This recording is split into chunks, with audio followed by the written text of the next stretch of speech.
নমস্কাৰ, এই মুহূৰ্তত আহি পৰিছে ৰাতিপুৱাৰ কেইবাটাও গুৰুত্বপূৰ্ণ খবৰ। আজি 24 আগষ্ট।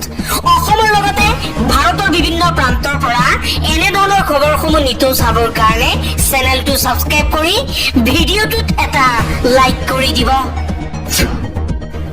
এই মুহূৰ্তত জনাই আছো এটা গুৰুত্বপূৰ্ণ খবৰ। মুখ্যমন্ত্ৰী হিমন্ত বিশ্ব শৰ্মা বিদেশীৰ বাবেই মুছলমানক চিনি নাপায়। মুখ্যমন্ত্ৰী ডক্টৰ হিমন্ত বিশ্ব শৰ্মাই বাঙালীৰ দেশৰ কামৰূপ ৰাজ্যত কনৌজৰ পৰা 1658 চনত আহিছিল।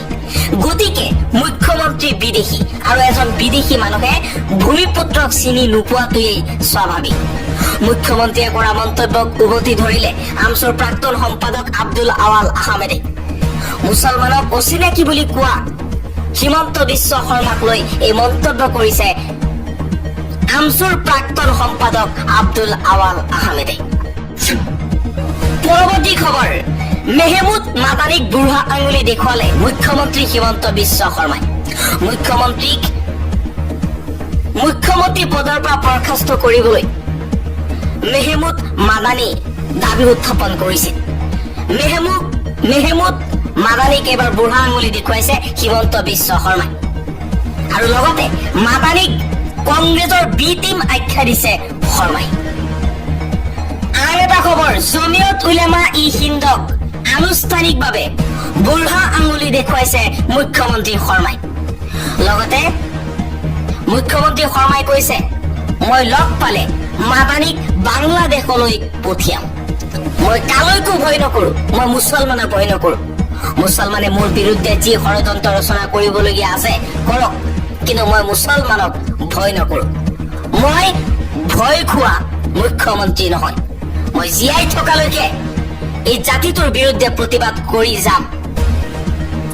আনুষ্ঠানিকভাৱে সংবাদ মাধ্যমৰ সন্মুখত মেহমুদ মাদানীক লৈ আৰু লগতে মুছলমানক লৈ এই মন্তব্য কৰিছে মুখ্যমন্ত্ৰী হিমন্ত বিশ্ব শৰ্মাই। পৰৱৰ্তী খবৰ, হিতাধিকাৰী সৃষ্টি কৰি চমক সৃষ্টি কৰা বিজেপি চৰকাৰৰ আন এক মাধমাৰ। পুনৰ বৃদ্ধি পালে অত্যাৱশ্যকীয় সামগ্ৰীৰ দাম। চাউল, দাইল, মিঠাতেলকে ধৰি বহু সামগ্ৰীৰ দাম বৃদ্ধিত এতিয়া জনতাৰ মূৰত খৰগ ভাঙি পৰিছে। চামুচেৰে দি বেলচাৰে নিয়া এই চৰকাৰখনে মাথো জনতাক শোষণ কৰিব জানে। মাত্ৰ 15 দিনৰ ভিতৰতে হঠাৎ বৃদ্ধি হৈছে প্ৰয়োজনীয় খাদ্য সামগ্ৰীৰ দাম। প্ৰতি কেজি চাউলত বৃদ্ধি 5ৰ পৰা 10 টকা, প্ৰতি কেজি দাইলত বৃদ্ধি 5ৰ পৰা 10 টকা, প্ৰতি কেজি আটা ময়দাত বৃদ্ধি 5ৰ পৰা 10 টকা, প্ৰতি লিটাৰ মিঠাতেলত বৃদ্ধি পাইছে 15ৰ পৰা 20 টকা। আন এটা খবৰ, কংগ্ৰেছক অচিনাকি মানুহৰ চৰ্দাৰ আখ্যা মুখ্যমন্ত্ৰী হিমন্ত বিশ্ব শৰ্মাৰ। অচিনাকি মানুহক লৈয়েই তেওঁলোকে চলি থাকিব খোজে। কংগ্ৰেছ চিনাকি মানুহৰ প্ৰতিনিধি নহয়। আন এটা খবৰ, 1971 চনৰ পিছত অহা বাংলাদেশীক আমছুৱে খেদিব আৰু 1971 চনৰ 25 মাৰ্চৰ আগত অহা লোকসকলক বাংলাদেশী বুলি ক'লে আমছুৱে 100 বাৰ নহয় লাখ বাৰ মাত মাতিব।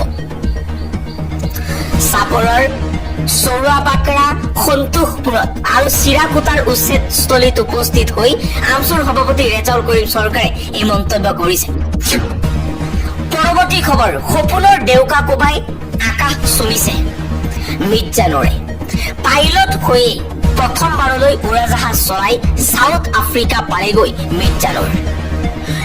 196 ঘণ্টা বিমান উৰুৱালে মিৰ্জানুৰে। 20 বছৰ বয়সতে কঢ়িয়াইছে এই গৌৰৱ।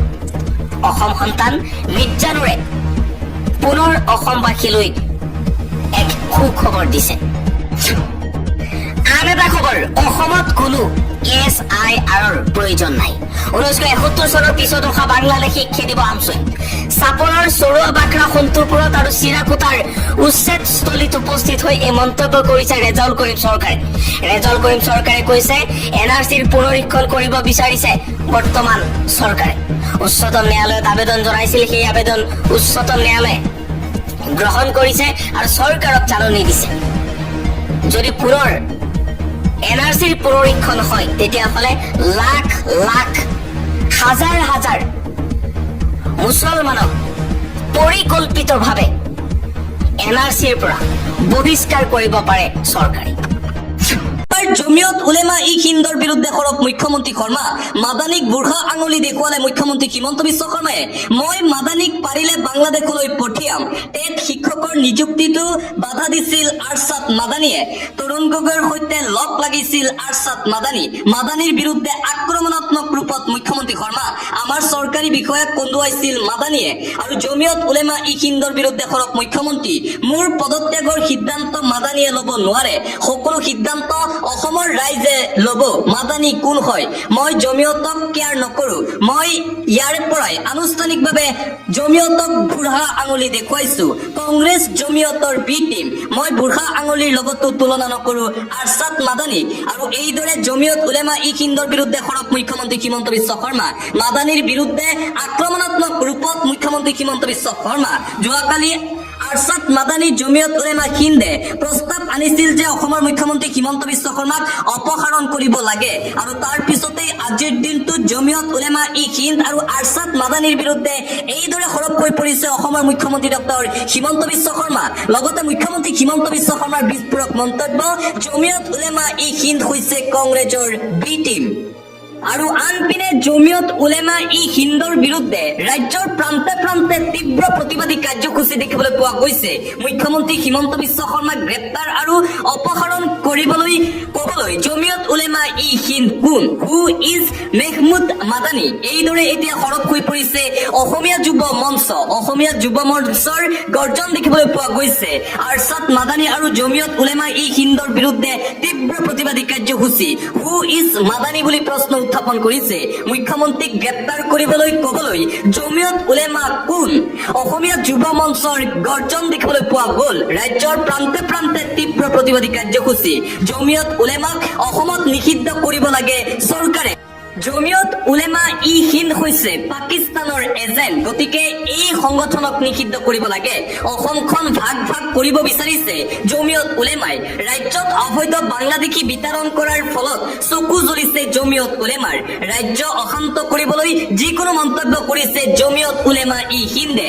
এনেধৰণৰ মন্তব্য সহ্য কৰা নহ'ব বুলি সকিয়নি প্ৰদান কৰিছে অসমীয়া যুৱ মঞ্চই। মুখ্যমন্ত্ৰী হিমন্ত বিশ্ব শৰ্মাৰ সৈতে অসমৰ জনসাধাৰণ আছে। মুখ্যমন্ত্ৰীলৈ আহ্বান, উচ্ছেদ বন্ধ নকৰিব। উচ্ছেদ অভিযান চলাই থাকক মুখ্যমন্ত্ৰীয়ে। আমগুৰিত তীব্ৰ প্ৰতিবাদ সাব্যস্ত কৰি অসমীয়া যুৱ মঞ্চৰ এই গৰ্জন দেখিবলৈ পোৱা গৈছে। মুঠতে জমিয়ত উলেমা ই হিন্দ আৰু আৰছাদ মাদানীৰ বিৰুদ্ধে অসমৰ প্ৰতিটো প্ৰান্তত দল সংগঠনৰ নেতৃত্বত তীব্ৰ প্ৰতিবাদী কাৰ্যসূচী।